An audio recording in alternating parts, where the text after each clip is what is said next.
les Juifs sont victimes du syndrome de Stockholm. Vous voyez? Attention.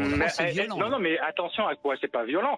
Quand aujourd'hui vous avez des Juifs qui acceptent de marcher à côté du RN, d'accord, un parti qui a été fondé, je le rappelle encore aujourd'hui, par un Waffen-SS, excusez-moi, j'appelle ça le syndrome de Stockholm.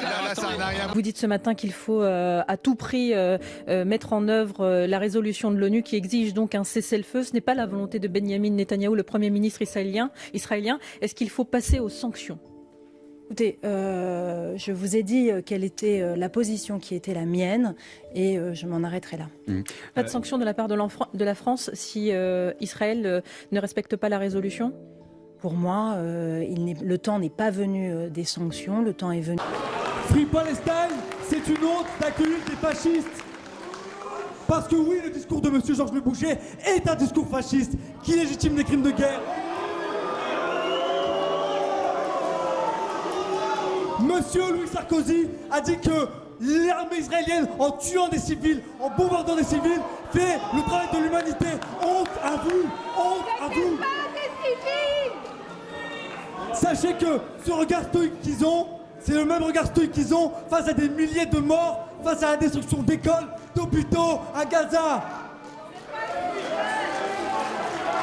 La vraie violence, ce n'est pas de jeter quelques cailloux devant l'entrée pour empêcher ce genre de discours. La vraie violence, c'est de légitimer le crime de guerre, ce que ces deux personnes ici ont fait et ce que... 1 millier de morts en 10 minutes. Ça n'est jamais arrivé. Ce qui vient de se passer, c'est pas une étape en plus, c'est un tournant absolument majeur dans la guerre. Il faut quand même dire ce qui s'est passé hier aux alentours de 2h du matin. Ça s'est fait en 10 minutes. On pensait 413 morts, c'est sans doute 1 millier de morts en 10 minutes. Ça n'est jamais arrivé depuis le début des opérations en octobre 2023. Une telle violence aussi rapidement sur des zones civiles. La dernière guerre de Gaza avant celle-ci, c'est mai 2021. C'est 256 morts en 11 jours.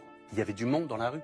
256 morts en 11 jours et 11 nuits. Là, il y a 1 millier de morts en 10 minutes. Mais c'est absolument criminel. Et sur ces 1 millier de morts, il y a 2/3 de femmes et enfants, plus des personnes âgées. Ça s'est fait non seulement en informant, mais avec le feu vert des États-Unis. Donc c'est la méthode Trump.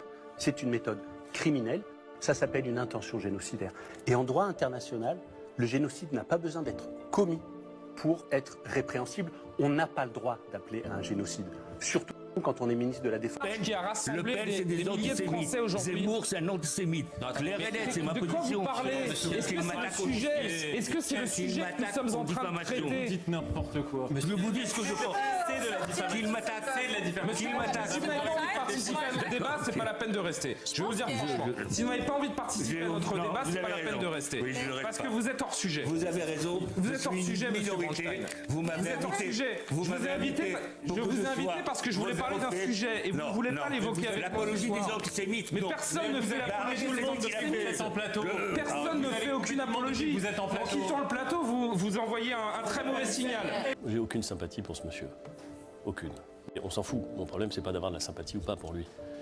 Je pense que la dérive démocratique dans laquelle il a installé son pays, la tension politique extrême qu'il a non seulement fait naître, mais qu'il a entretenue en s'alliant avec des extrémistes. Je ne sais pas si lui-même est extrémiste, mais clairement, il a choisi pour des raisons politiques de s'allier avec la branche la plus dure de la représentation politique israélienne. Et religieux, je crois aussi, je crois. Lily, est-ce que pour vous, innocente à Gaza?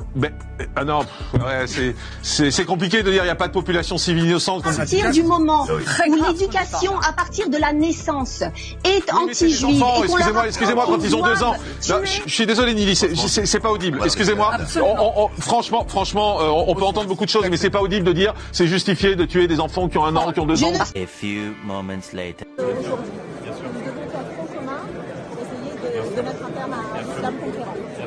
Israël vit avec Gaza ce que l'Ukraine vit avec la Russie. Ce sont les derniers remparts de ces grandes puissances qui veulent déstabiliser le monde. À Gaza, vous avez quand même le terroriste le plus jeune, à ce que je sache, il a 10 mois.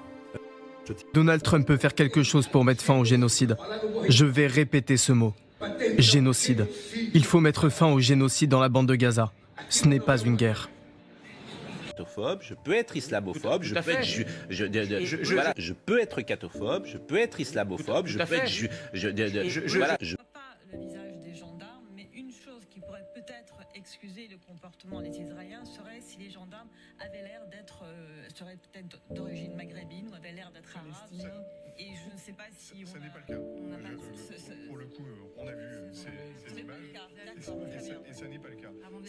Israël vole l'eau des Palestiniens et leur revend. C'est ça que vous appelez soutenir? Enfin, il faut arrêter un peu avec notre cynisme européen. Les Français ne comprennent pas cette décision. Et moi, aujourd'hui, si je dois être très honnête,